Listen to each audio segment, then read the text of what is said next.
Man City are next in action on Wednesday night when they take on Leicester City in the Premier League at the Etihad Stadium.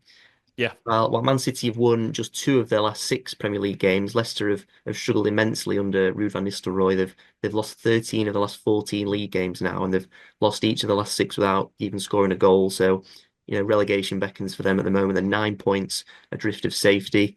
City, on the other hand, they're fifth at the time of recording this, just 1 point behind Chelsea in fourth, and a win over Leicester would take them above Chelsea, who face Spurs on Thursday. So in the race for the top four or top five, race for the Champions League qualification. This game for City against a relegation threatened side is simply a must win for City, really, isn't it, Stephen?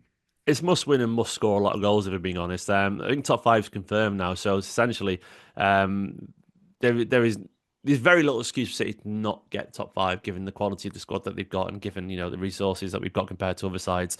Yeah, Leicester have had, they're resigned to going down. You would argue, the form is yeah, it's abysmal, to put it simply. And like, look at any other season, they'd be bottom, but Southampton have been even, a lower level of abysmal. They've been barely present, really, unfortunately for them. So yeah, you'd think they're essentially down, already 9 points adrift, with 9 games left, and that losing streak is just it's suffocating for them. So I'm expecting City to win and win pretty comfortably. Like we've not had a game where we filled our boots for a while. It feels that way anyway. And look, if we, Savinho and the likes of that, and De Bruyne and Gundogan looking in form, and then you've got Marmoush scoring goals. Look, we might not have Haaland for what it's worth because he walked off wearing a protected boot, but we should still have more than enough. Leicester. But we know they've got some experience there with Vardy and so on, and some quality. With Cody, lots of Premier League experience, and Didi and Justin and people like that. Good players, but they're not happy in their own skin, and they're struggling, when you're getting beat by, I know, being this with the greatest and little respect possible, 3-0 by United. United have struggled this season. They found it easy against them. Then you've got a real issue. Can't resist a dig as a City fan of United always. But that is where they're at these days. And I'm looking at the results: 4-0 at home to Brentford.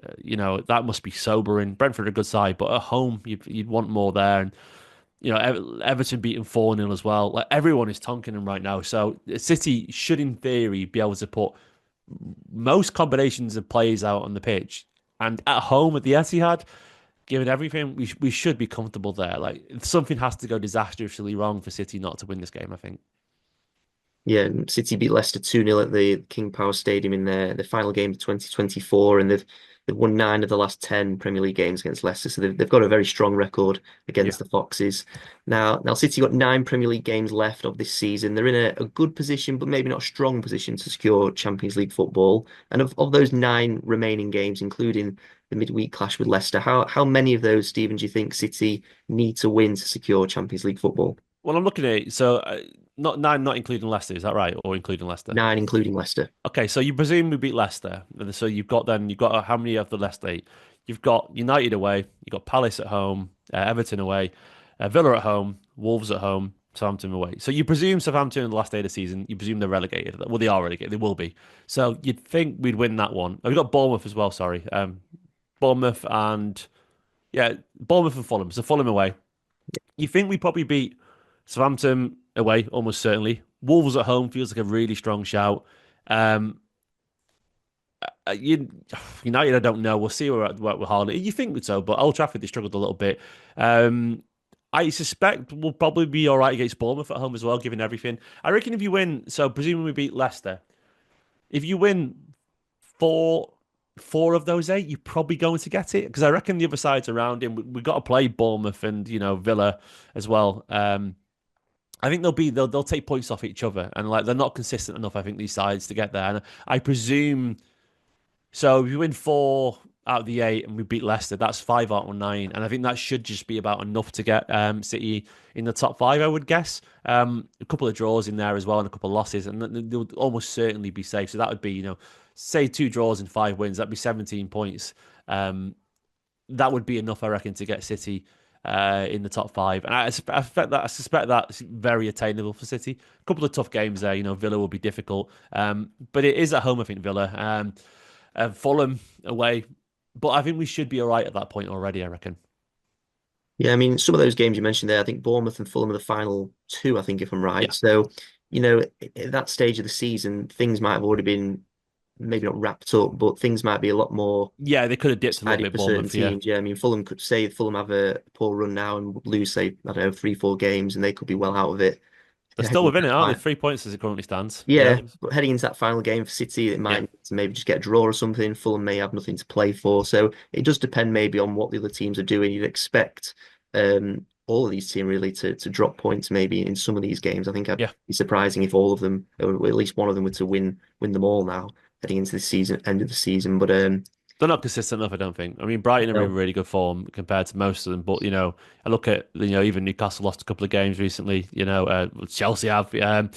Then Fulham seem to be win one, lose one right now, and Villa. The form is none of these sides are capable of winning. I would say 7 out of these last 9. I think they'll win a few, and I think City we're currently fifth, so we're already got a few points advantage, and all we have to do is match them, and I think City are more than capable of doing that, especially if we see that return to form with the likes of De Bruyne and Gundogan, and then with the young lads we've got as well, we're in a really good place. yeah, and of course it helps that City, in this case, are not in Europe at the moment. They've got the full focus on this. Someone like Chelsea, for example, still in the Conference League. They might have to concentrate on that briefly at times. So Yeah. yeah, hopefully for City they can sneak in there at least. And for this game against Leicester, City play Leicester just 3 days after beating Bournemouth in the FA Cup and a few days before they prepare for the Manchester derby on Sunday. So with that in mind, you expect Guardiola to freshen his squad up for this one, considering it's a so-called weaker opponent struggling at the bottom. Yeah, you'd think so. I don't know what the first 11 looks like in Guardiola's head right now, but whatever it is, I suspect that won't be it against Leicester because Um, yeah, the Leicester they're struggling. As I was saying earlier, any combination of players that City have got should be enough. If you wanted to play Nico Riley, for example, he's earned it and give Oscar Guardiola a rest. I would probably do that if I was Guardiola for what it's worth. I'm a firm believer of uh, striking while the what's the saying? You know what I mean? Like Striking while the iron's hot, I think it that's is. the one, iron's hot. I Yeah. was going to say fire's hot, but yeah, while the iron's hot, like go for it. Yeah, like let Nico Riley take that momentum into the Leicester game because why not? Vardiol's, you might have to for what it's worth. You might have to. You never know with injuries these days. And Vardiol had a good game at left centre back. For the second half. That was our best defensive half of the season. Genuinely was statistically. And Vardiol, Diaz, and Nunez were all involved there with O'Reilly. So Guardiola might be tempted by it anyway. Um, but yeah, I reckon he will make changes because look, United away is going to be more difficult. I know they've struggled at Old Trafford this season, but it is a derby, and they did go into international break and with a successful, a big game, just Leicester, but good win for them. And Guardiola will take it seriously as he always does. He always goes to Old Trafford and takes United seriously. Sometimes you would argue over the years a little bit too seriously, given the lesser form. But I'm expecting multiple changes across these games. I don't know who will start either.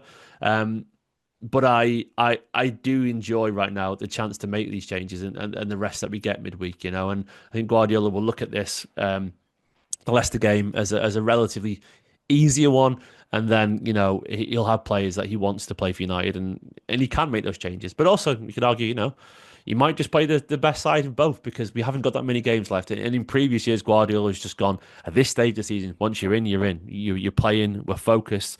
We're going through the grind, and there might be a small part of that appeals to the experienced guys because as much as they're tired, these are elite footballers who are used to playing every 3 or 4 days, and I think that's part of the motivation for them to have that feeling, that intensity and the importance of these games. But given that we've then got to wait a week for Palace, there's another reason there to maybe just go for your best 11 for both games.